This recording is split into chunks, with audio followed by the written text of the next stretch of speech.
সন্তান জন্মের 3 সপ্তাহ পর থেকে অনন্যা প্রায় প্রতি রাতে আমাকে জাগিয়ে বলতো ওর পিঠ খুব ব্যথা করছে। সত্যি বলতে আমার মেজাজ তখন তুঙ্গে থাকতো।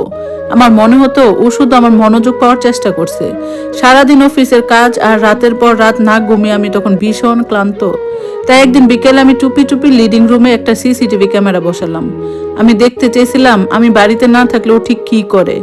কিন্তু সেই ফুটেজে এমন এক মুহূর্ত ধরা পড়লো যা আজও আমি একা দেখার সাহস পাই না। বাচ্চা হওয়ার পর অনন্যা যেন কেমন হয়ে গেল।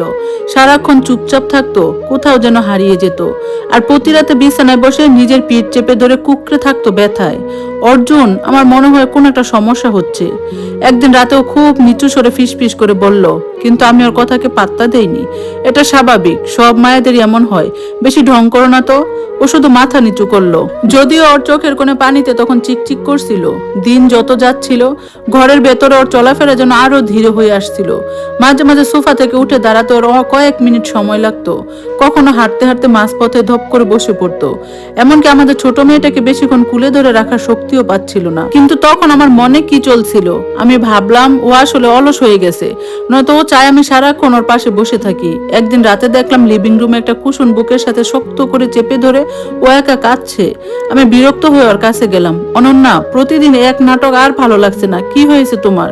ও কোনো উত্তর দিল না, আমার দিকে ফিরে তাকালো না। পরদিন সকালে আমি সিসিটিভি ক্যামেরা লাগানোর সিদ্ধান্ত নিলাম। উদ্বেগ থেকে নয়, বরং আমি জানতে চেয়েছিলাম আমি না থাকলে ও কি এভাবেই চলে, নাকি শুধু লোক দেখানোর জন্য এমন করে।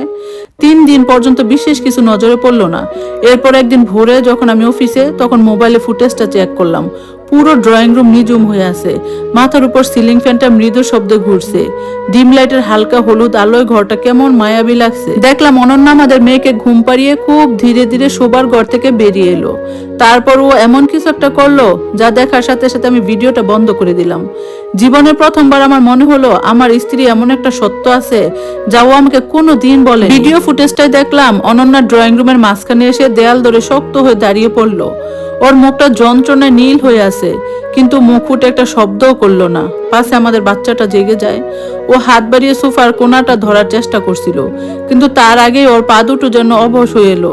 ও মেঝেতে আশ্রয় পড়লো। আমি ভেবেছিলাম ও হয়তো সাহায্য চেয়ে চিৎকার করবে, কিন্তু ও 2 হাত দিয়ে নিজের মুখ চেপে ধরলো যাতে কান্নার আওয়াজ বাইরে না আসে।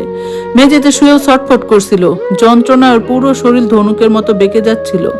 মিনিট 5 পরও নিজে আস্তে আস্তে আলমারির কাছে এলো। আমি অবাক হয়ে দেখলাম আলমারির একদম নিচে লুকানো একটা ড্রয়ার থেকে ও কয়েকটা ওষুধের পাতা বের করলো। আমি চিনতে পারলাম না ওগুলো কিসের ওষুধ। ও পানি ছাড়াই কয়েকটা ট্যাবলেট গিলে ফেললো। তারপর মেঝেতে কপাল ঠেকিয়ে অনেকক্ষণ সিজদার ভঙ্গিতে পড়ে থাকলো। মনে হচ্ছিল ও আল্লাহর কাছে সাহায্য চাইছে যেন ব্যথাটা একটু কমে। অফিসের ডেস্কে বসে আমি কাঁপছিলাম। অনন্যা প্রতি রাতে আমাকে ব্যথার কথা বলতো, আর আমি বলতাম নাটক। অথচ ও যখন একা থাকে তখন যন্ত্রণায় ও মাটিতে গড়াগড়ি খায়, তবু আমাকে বিরক্ত করতে চায় না। আমি তখন অফিস থেকে ছুটি নিয়ে বেরিয়ে পড়লাম। সারাটা রাস্তা আমার নিজের উপর ঘৃণা হচ্ছিল। বাড়িতে ঢুকে যখন কলিং বেল টিপলাম, অনন্যা দরজা খুলে দিল। ওর ঠোঁটে সেই ম্লান হাসি, যেন কিছুই হয়নি। আজ এত তাড়াতাড়ি চলে এলে? ও শান্ত গলায় জিজ্ঞেস করলো। আমি কোনো কথা না বলে সরাসরি ড্রয়িং রুমে সেই আলমারির নিচে হাত দিলাম। অনন্যার মুখটা মুহূর্তে ফ্যাকাশে হয়ে গেল। আমি যখন ওষুধের পাতাগুলো বের করে আনলাম, দেখলাম সেগুলো ক্যান্সার বা জটিল স্নায়বিক রোগের ব্যথানাশক ওষুধ, যা সাধারণ পিঠ ব্যথায় কেউ খায় না। এসব কি অনন্যা? তুমি আমাকে কেন বলনি? আমার কণ্ঠস্বর কান্নায় বুঝে আসছিল।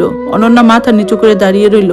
তারপর খুব নিচু স্বরে বলল, আমি বলতে চেয়েছিলাম অর্জুন, কিন্তু তুমি বলেছিলে আমি মনোযোগ পাওয়ার জন্য নাটক করি। আমার খুব ভয় লাগতো যে আমি যদি আবার অসুখের কথা বলি তুমি ভাববে আমি তোমার উপর বোঝা হয়ে আছি।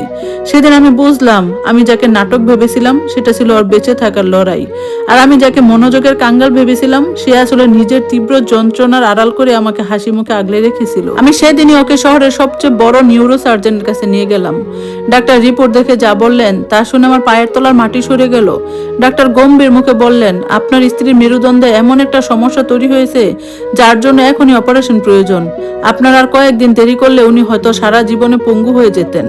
অপারেশন থিয়েটারের বাইরে দাঁড়িয়ে আমি যখন আল্লাহর কাছে ওর প্রাণ ভিক্ষা চাইছিলাম, তখন আমার বারবার মনে পড়ছিল সেই ফুটেজটির কথা, যেখানে ও একা একা মেঝেতে পড়ে যন্ত্রণায় কাতরাচ্ছিল।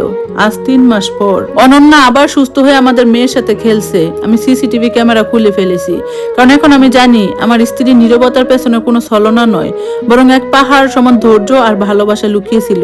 আমরা পুরুষরা প্রায়ই ভাবি আমরা বোধহয় সব কষ্ট সয়ে পরিবার চালাই, অথচ আমাদের পাশের মানুষটা যখন তিলে তিলে শেষ হয়ে যায় আমরা সেটাকেও মাঝে মধ্যে নারীদের ঢং বলে উড়িয়ে দেই। এখন আমি প্রতি রাতে অনন্যার পাশে বসি, ও না বললেও আমি বুঝতে পারি ওর কখন কষ্ট হচ্ছে, কারণ ভালোবাসা সিসিটিভি ক্যামেরায় নয়, চোখের ভাষায় পড়তে হয়।